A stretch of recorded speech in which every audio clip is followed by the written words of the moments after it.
لو عايزين توصفوا الأكل بالإنجلش أو إزاي تطبخوا بالإنجلش، تعالوا نتفرج على السين ده مع بعض. يلا بينا. And now the great chef Francois will give to you a special secret recipe for Fina Lahadi. This is the most delicious dish what you have ever tasted. Such a delicate aroma, such exquisite taste.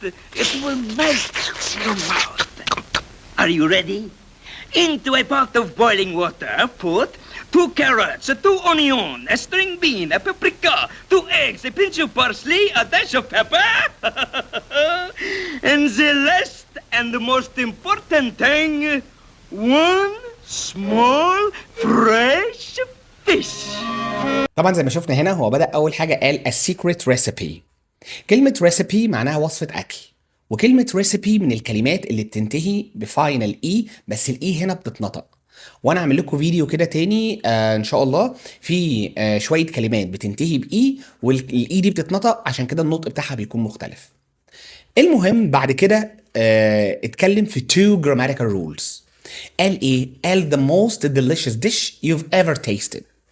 بدأ بأول grammatical rule وهي السوبرلاتيف فورم في الكومباريسون أو المقارنة، إن هو قال the most delicious. هنا استخدم the most delicious أو السوبرلاتيف فورم عشان يقارن ما بين الديش ده وأي ديش تاني هو كله. أوكي؟ وطبعا استخدم most ما استخدمش est عشان كلمة delicious دي من اللونج adjectives مش short adjectives. أوكي؟ يعني ما ينفعش تاخد est. بعد كده استخدم السكند جراماتيكال رول وهو you've ever tasted. هنا استخدم البريزنت بيرفكت عشان يبين قد ايه ان الحاجه دي او الديش ده انت عمرك ما جربت حاجه شبهه.